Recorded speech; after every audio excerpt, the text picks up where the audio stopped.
Integrantes da base governista acionaram a PGR, Procuradoria-Geral da República, para pedir a prisão de Jair Bolsonaro por declarações dadas por ele nesse ato da anistia no Rio de Janeiro. Segundo a deputada Duda Salabert, as falas do ex-presidente afrontam diretamente a ordem democrática e a segurança institucional do país. Além de pedir a prisão de Bolsonaro por suas declarações, a aliada do Planalto também argumenta que deixar o líder conservador em liberdade seria uma grave ameaça à garantia da lei e da ordem. Por fim, Salabert também pediu que a PGR proíba o ex-presidente de usar as redes sociais e também participar de eventos públicos. Chamar o Dávila para trazer as suas impressões, essa representação da deputada federal, deputada mineira Duda Salabert, pedindo a prisão de Jair Bolsonaro, dizendo que as falas dele afrontam a ordem democrática e a segurança institucional do país. Você, Dávila, primeiro, o que achou dessa representação e da justificativa da parlamentar? Beneto, a turma do baixo clero está sempre tentando arrumar uma desculpa para ver se ganha pelo menos um rodapé na imprensa. E conseguiu aí, ó. O baixo clero conseguiu um rodapé aqui no Pingos nos Is hoje. É isso aí. Não tem nenhuma relevância, importância. É algo completamente descabido. É uma exploração política. É tentar transformar isso de novo como se fosse mais um evento desse mitológico golpe contra a democracia brasileira. Isso aí não vai a lugar algum. É apenas isso, uma maneira de parlamentares do baixo clero tentar ter um pequeno destaque na imprensa. Pois é, inclusive, um trecho da justificativa da deputada, viu, delegado Palumbo? Inclusive, divide, né? É colega de parlamento do delegado Palumbo, não sei se o delegado a conhece, mas há um trecho da justificativa da parlamentar. A prisão preventiva de Jair Bolsonaro é importante para evitar que ele continue pondo em prática a trama golpista. Além disso, a prisão terá um teor pedagógico, mostrar para a sociedade que não podemos ser tolerantes com os intolerantes. Só uma correção, na verdade, essa declaração não faz parte da peça, da representação. Foi uma resposta dada a ela por um jornalista, quando o jornalista questionou justamente por conta dessa representação. O que achou, delegado Palumbo? Eu achei patético. Quero perguntar se essa deputada me ajuda nos nossos projetos para aumentar a pena de criminoso, para acabar com o benefício, para acabar com a progressão de regime. Ela não vai nos apoiar. Mas aí ela quer a prisão de alguém que é desafeto, que tem um viés político ideológico diferente. A prisão de quem rouba, de quem mata, de quem estupra, um latrocida, não quer o aumento de pena, quer que continue com os mesmos benefícios. Vou propor para ela, aliás, ela podia assinar a minha PEC. É a PEC que tira o direito de progressão de regime. Cometeu o crime de homicídio, pegou 20 anos, vai ficar 20 anos. Essa deputada ainda não assinou essa PEC. Agora, alguém que fala num caminhão, que está ali para uma multidão, os seus apoiadores, ela quer a prisão preventiva. Ora, realmente é patético, né? É digno de risada, é risível o que essa deputada está propondo para aparecer um pouquinho na imprensa. Realmente fica difícil de acreditar. Eles que são tão democratas, que pregam a democracia é relativa, né? Porque se é alguém de direita, um líder como é o Bolsonaro, não, aí pode prender em flagrante. Mas se é o cara que está roubando no semáforo, literalmente, falando a linguagem do povo aqui, que tem muita gente do povo que nos assiste aqui, taxista, pessoas que estão na condução, mete o cano, não, esse daí não pode ter pena pesada, não. Esse aqui a gente tem que entender que ele é uma vítima da sociedade. Faça-me o favor, né? É patético. Programas Pingos nos Is, recebendo também as pessoas que nos acompanham pelas emissoras de rádio em todo o Brasil. A notícia em destaque, a notícia que os nossos comentaristas analisam, é uma parlamentar, uma deputada acionando a Procuradoria-Geral da República, pedindo a prisão preventiva de Jair Bolsonaro por conta das falas dele, as manifestações dele durante o ato em prol da anistia ontem no Rio de Janeiro. Agora, Beraldo, além das justificativas dadas, a gente levantar uma questão que me parece fundamental nos dias de hoje, né?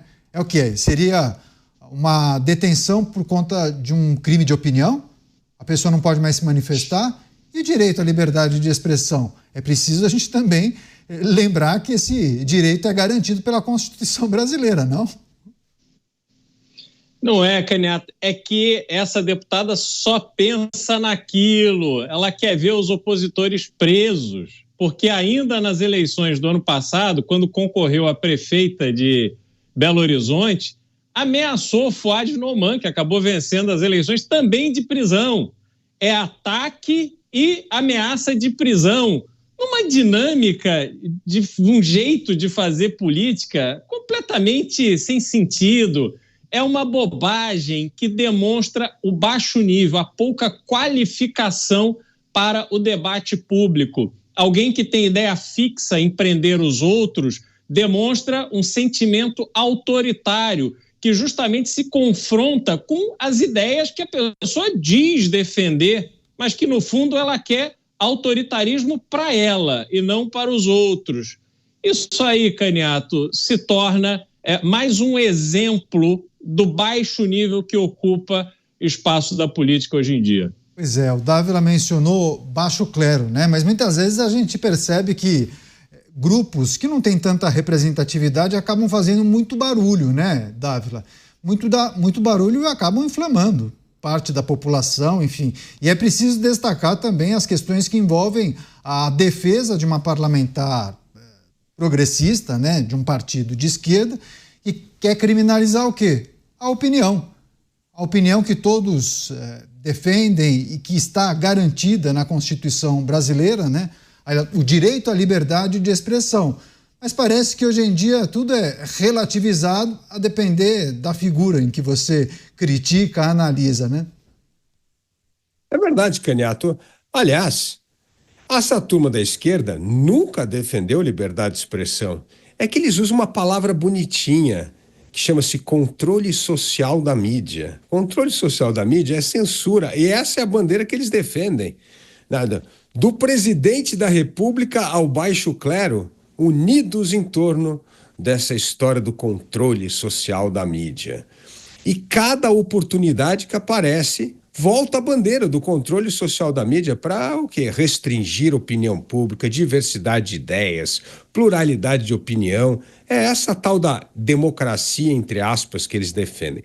O segundo ponto é o seguinte: eu tenho certeza que tem uma estratégia na esquerda que é o seguinte: quando acuado, o negócio é pedir a prisão de Bolsonaro. Porque é a única bandeira para sair do corner. É que nem boxer que está apanhando nas cordas. O que esse governo tem para mostrar? Inflação a mais alta desde que nós temos aí 2010, 2015, 2016. Taxa de juro mais alta que nós já tivemos. E aí que mostra o quê? Baixo crescimento agora, caindo, o crescimento econômico começa a cair. E aí o que eles vão mostrar? Picanha não tem, cerveja não tem, ovo também agora não consegue ter, carne de frango também não tem. Ué, não tem mais nada. Então, assim, vamos tirar o foco em cima desse constrangimento de ter de explicar por que não tem nada no prato brasileiro mais, porque a inflação está comendo tudo, e vamos focar numa coisa: criticar o ex-presidente da República, porque essa é a única bandeira que pode dar alguma notícia enquanto eles torcem para as pessoas esquecerem que de estômago vazio, quem na verdade está comendo a vida e o dinheiro deles chama-se inflação. E inflação só tem um culpado: o governo. Pois é, trazendo também a informação, mais adicionando aqui informações sobre essa representação que foi apresentada pela Duda Salabert, uma parlamentar deputada federal que pede inclusive a prisão preventiva de Jair Bolsonaro por conta das suas declarações nesse evento realizado ontem no Rio de Janeiro. Ela pede a instauração de procedimento investigatório para apurar a responsabilidade penal de Jair Bolsonaro por conta dessas declarações feitas no dia de ontem, adoção de medidas cautelares, tais como a suspensão das redes sociais e proibição de participação em eventos públicos que possam servir como uma oportunidade de novas incitações antidemocráticas. Enfim, fizeram uma salada aqui, uma compilação de muitas coisas para justificar essa representação junto à Procuradoria-Geral da República. Bom, muitos falam que isso vai ser analisado, mas dificilmente vai avançar e vai dar alguma coisa, delegado Palumbo. O que a gente pode considerar olhando para o histórico da Procuradoria-Geral da República? Alguma chance disso acontecer, disso avançar? Nós estamos no Brasil, né? E, infelizmente, aquilo que a gente aprende na faculdade de Direito, eles não estão aplicando, né? Estão rasgando a Constituição Federal. Eu espero que não prospere, porque não tem pé nem cabeça. Não cabe pedido de prisão preventiva, não cabe de forma alguma. Qualquer aprendiz, aspirante a estudante de Direito vai entender que isso não cabe prisão, porque ele falou, porque ele se expressou. Qual o risco que ele pode ter aí, o Jair Bolsonaro falando num trio? Pelo amor de Deus, isso é risível. Como eu disse, isso é patético. Qual é o medo desse povo? Qual é o medo deles? O medo é do que o Jair Bolsonaro atrai milhares de pessoas. Isso vai crescendo, vai se inflamando. E eles querem parar ele, literalmente. Vocês já viram que já foi direto nas redes sociais. Aí ele não pode mais ter rede social. Qual é o risco que oferece as redes sociais dele? Ele não pode se expressar, ele não pode falar. Quer dizer, um ex-presidente da República não pode se manifestar. Porque se ele se manifestar e for diferente do que eles pensam, vamos pedir a prisão para o Procurador-Geral da República. Olha, eu espero que o Procurador-Geral da República tenha um mínimo de bom senso e rasgue essa representação, embrulhe um presente, sei lá, porque não é ridículo. Não tem embasamento jurídico nenhum. Se foi algum advogado que redigiu isso, deveria ter vergonha, porque não há no nosso ordenamento jurídico atual embasamento jurídico para um pedido de prisão preventiva para uma pessoa que sobe no trio elétrico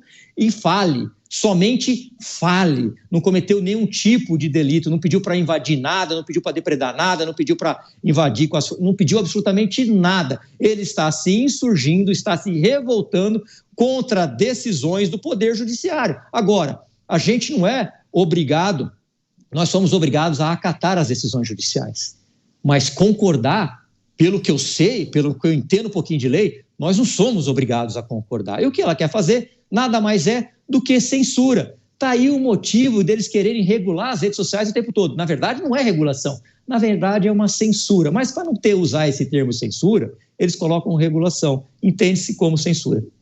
Pois é. O delegado Palumbo mencionou a redação dessa representação que foi enviada à Procuradoria-Geral da República. Dê uma olhada aqui, viu, delegado Palumbo? Na formação, a deputada, pensei, será que ela é uma advogada? Será que ela fez a redação? Ou acabou pedindo o auxílio para os assessores parlamentares? Tem, inclusive, assessor parlamentar que cuida da parte jurídica, né, nos gabinetes dos deputados. Mas a Duda Salabert é professora de literatura. Então, certamente, ela não deve ter redigido, talvez tenha pedido o auxílio de algum assessor parlamentar. Agora, Beraldo, não lhe parece que alguns parlamentares talvez queiram criar um ambiente, uma atmosfera negativa, uma atmosfera ruim para Jair Bolsonaro, para o seu grupo de apoiadores, talvez até preparando a opinião pública para um momento pior, ou tentando conectar esse evento no Rio de Janeiro com a possível manifestação da Justiça acerca da denúncia feita pela PGR em relação à suposta trama golpista, Beraldo? Dá para conectar esse pedido com o que vem acontecendo com Jair Bolsonaro e também seus aliados? Claramente é uma tentativa de pessoas parlamentares da base de apoio ao governo de quererem criar um ambiente negativo para Jair Bolsonaro. A deputada, ela certamente não apresenta o mesmo nível de indignação e também não pede a prisão, por exemplo, do Oruan, quando em suas músicas fica cantando em favor do Comando Vermelho e querendo dizer que o seu pai, o Marcinho VP, traficante, sequestrador, assassino, é um pobre coitado, vítima da sociedade. A deputada, professora de literatura, talvez de uma linhagem que se inspira ainda em Darcy Ribeiro, esse vigarista que, durante o regime militar, foi atrás de convencer os outros a pegarem armas para matar e prender os opositores, inclusive ministros do Supremo Tribunal Federal. Esse vigarista que fez a lista com o nome dos opositores que deveriam ser assassinados pelos membros do Partido Comunista e por apoiadores do comunismo no Brasil. Nessa lista, inclusive, constava o nome do meu avô, que que essa turminha da esquerda queria assassinar. Então, Caniato, eu não tenho absolutamente nenhum tipo de simpatia por pessoas que têm esse comportamento, esse tipo de pensamento, que querem colocar no outro as características que eles próprios praticam, do autoritarismo ideológico, e que não conseguem argumentar contra aquilo que é colocado pelos opositores e preferem calá-los e prendê-los. Está aí a nossa versão atualizada de Darcy Ribeiro. Pois é, um dia depois desse ato, né, Dávila, a gente acaba identificando como deve ser o processo de aprovação ou a tramitação desse PL da anistia. Talvez muita judicialização, integrantes da base governista, os parlamentares progressistas tentando de todas as maneiras desqualificar esse PL da anistia. E aí a gente precisa colocar em debate quais são as reais chances desse PL avançar, hein, Dávila? Porque a gente olha Jair Bolsonaro e um grupo de opositores assim, comemorando esses acordos que vêm sendo fechados. Mas é um acordo que foi fechado, mas pode ser desfeito, enfim, tem muita coisa em jogo. O PL da anistia não dá para falar que é uma pauta muito tranquila. Os parlamentares também ficam preocupados, receosos. Tem muita gente que diz, olha, cuidado que o Centrão, da mesma maneira que abraça, ele pode largar, né? É preciso também olhar para essa situação que envolve o Centrão, a intenção do Centrão olhando para o ano de 2026, ok, querem estar ao lado de Jair Bolsonaro, mas a depender do posicionamento da Justiça em relação à denúncia da PGR, muita gente talvez largue a mão, né? É verdade, mas o privilégio dos pingos nos is é que nós temos um insider no Congresso Nacional que hoje está aqui com a gente, que é o delegado Palumbo. Ele é a melhor pessoa para tirar o termômetro e como vai andar essas negociações. Agora, o importante, Caniato, é que se o Centrão realmente embarcar no projeto da anistia, focar nos manifestantes do dia 8 de janeiro, não criar nenhuma regra para incluir o ex-presidente Bolsonaro, mas trilhar o caminho de refazer injustiças cometidas, eu tenho a impressão que esse projeto não só pode ser aprovado com folga, mas essa folga de votação vai ser muito importante para criar uma espécie de anticorpo no Supremo Tribunal Federal. Porque se esse é um projeto que vai ter 350, 370, 400 votos na Câmara, isso aí muda o jogo. Agora, se passar, como a gente na escola passava de raspão, aí o negócio fica mais complicado.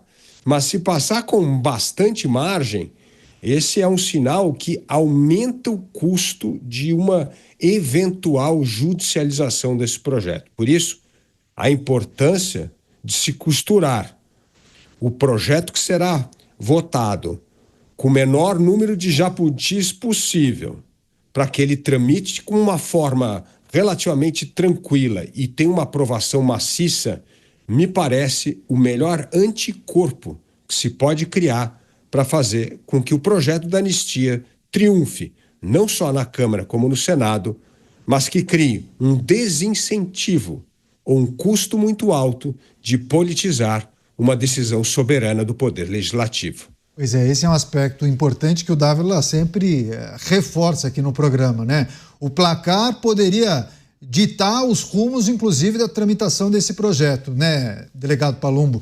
A apreciação por parte do Senado, uma vez aprovado na Câmara, e até a não judicialização, justamente em razão da manifestação do Congresso. Você, delegado.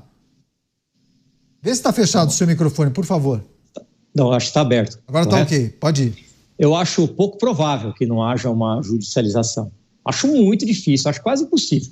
Pode passar com 500 votos, 80 no Senado, porque eles vão entrar na Justiça, eu não tenho dúvida. E vai ser sempre o mesmo partido. Coincidentemente, é o partido dessa deputada que quer a prisão de Jair Bolsonaro, porque ele falou. Então, eu acho pouco provável essa tese. Nós temos que, eu creio que passar na Câmara dos Deputados vai ser mais tranquilo do que isso no Senado Federal, porque o atual presidente já se mostrou um pouco receoso com esse projeto de lei. Mas a esperança, a nossa luta é que passa. E repito, não é porque é uma pauta da direita e eu sou de direita, não. porque é uma pauta de justiça que vai atingir pessoas que estão lá presas injustamente. Como, por exemplo, eu não vou me cansar de falar dessa senhora que passou um batom numa estátua e ela está presa, condenada a 17 anos de prisão. É uma pena muito descabida, desproporcional e, para não dizer, injusta. Pois é, mas aquela informação que o Dávila trouxe sobre a sua participação e a maneira como você se relaciona com os colegas, você tem conversado com os colegas deputados? Vocês devem ter grupo de WhatsApp, não um com todos os deputados, mas grupos ali, as bancadas, enfim. Qual é a percepção que o senhor tem sentido nessas conversas com os colegas? Há uma predisposição? Isso deve avançar? São grandes as chances desse projeto passar, delegado? Creio que sim, nós estamos com bastante esperança. E agora, com essa aliança, né, pelo menos até agora, do Jair Bolsonaro com o Kassab, que já se mostrou favorável, é um grande passo. Afinal de contas, o Kassab é uma figura bastante conhecida como sendo do Centrão. Se a gente conseguir atrair o Centrão, isso vai ser muito mais fácil de andar. Pois é, inclusive, faltaria o apoio dos republicanos, mas há manifestações no sentido de votar favoravelmente à aprovação de vários partidos, inclusive União Brasil, Partido Progressista, o PP, inclusive, do presidente da Câmara Federal, PSD, claro, o PL, várias outras siglas, mas na tentativa de conseguir esse apoio também dos republicanos. Inclusive, as informações indicam que até o governador Tarcísio estaria debruçado nas negociações, nas articulações para conseguir o apoio do partido. Você, Beraldo, as chances reais de aprovação do PL da anistia?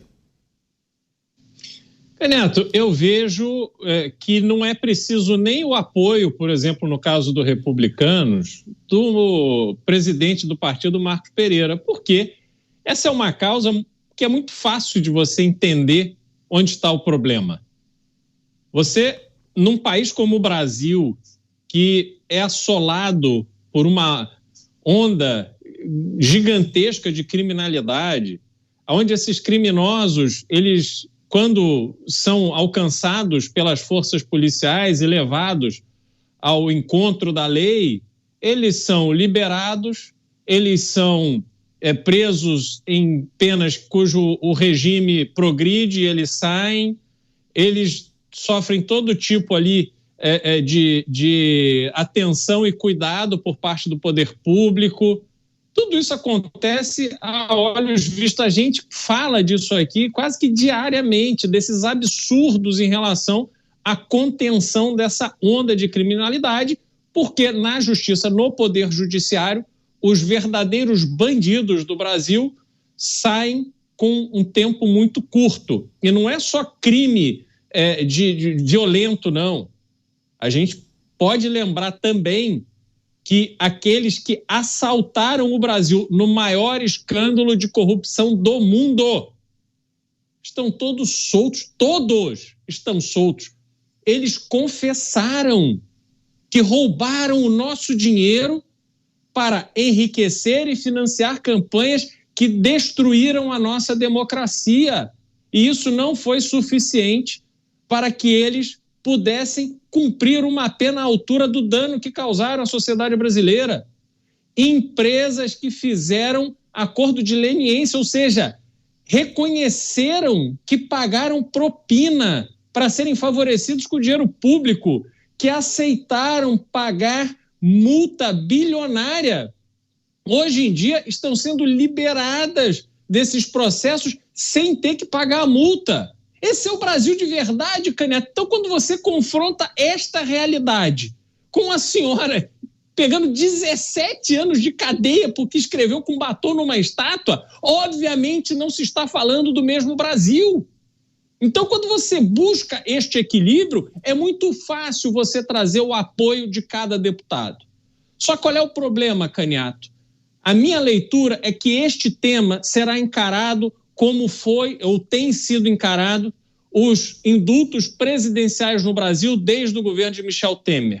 Aquilo que deveria ser uma prerrogativa constitucional do presidente da República passa a ser não reconhecido pelo Supremo Tribunal Federal, que assume para si uma autoridade que até então a gente desconhecia que havia. e o desejo, conforme estabelecido na Constituição do presidente da República, passa a ser subalterno a um outro poder. É exatamente o que vai acontecer aqui. Eu duvido, olhando tudo que está acontecendo no Brasil, que simplesmente será aceito que o poder legislativo interfira neste trabalho de punição das pessoas que estavam ali no 8 de janeiro, da forma que tem acontecido. Vão continuar presas, na minha leitura, vão continuar presas e vão continuar sendo condenadas. Pois é, esse comentário do Beraldo, se nós juntarmos também o que disse o delegado Palumbo dizendo, tenho praticamente certeza de que caso esse PL seja aprovado, isso será judicializado. Dávila, passo a bola para você, porque você por diversas vezes disse, bom, o PL da anistia, se aprovado, vai ser uma excelente chance e é uma grande oportunidade, esse PL, de corrigirmos injustiças cometidas com essas pessoas que participaram desses atos em Brasília, na invasão dos prédios públicos. Pois bem, mas também não é grande a chance de se tornar mais um episódio que reforce esse movimento da corda sendo esticada cada vez mais? E aí a gente cai no comentário do Beraldo e também na avaliação do delegado Palumbo, né? É verdade, Canhato. Se esse projeto for aprovado pelo Congresso Nacional e for judicializado e o Supremo declarar inconstitucional, nós estamos esticando a corda de maneira muito perigosa. Toda negociação, a mais difícil que seja, tem um momento de inflexão. E esse é aquele momento definido. É um momento, Canhato, que eu chamo que é o momento da encruzilhada. É o momento que você pode ir ou para o rompimento ou você pode ali para construir novas pontes, né? Então nós Seria o ponto de não retorno que você sempre fala? Seria o ponto de não retorno. Se você estica a corda e naquele momento da encruzilhada você escolhe escalar, ou seja, ir para um conflito destrutivo, você rompe. Chega um momento que ninguém aguenta mais. Ou alguém, em algum momento, vai ter que ceder ou reconhecer, olha, aqui é bom nós pararmos, porque se avançarmos mais um passo aqui, esse negócio pode desandar. No momento, hoje, da política brasileira, nós entendemos que é o momento de esticar cada vez mais a corda. Ninguém quer recuar em nada. E isso está escalando de um jeito perigoso. Mas eu vou dar aqui um exemplo. Aqui mesmo aconteceu na Colômbia. A Colômbia teve guerra civil, Canhato, por 50 anos. As Farc contra o governo. Até que chegou uma hora que uma mediação permitiu que houvesse ali primeiro um cessar-fogo, do cessar-fogo começa um acordo de paz e o país volta à normalidade.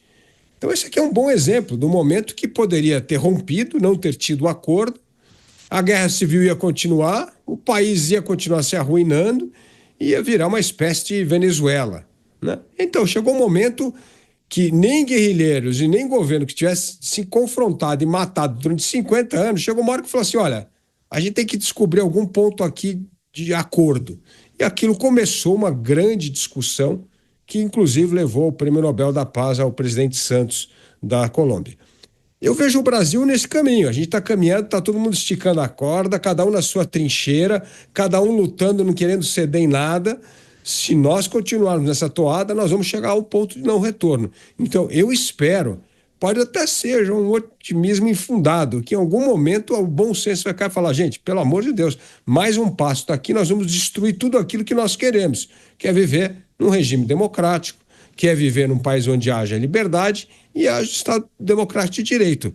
Agora, se esse não for o desejo de todos, nós vamos para o buraco. É isso que vai acontecer.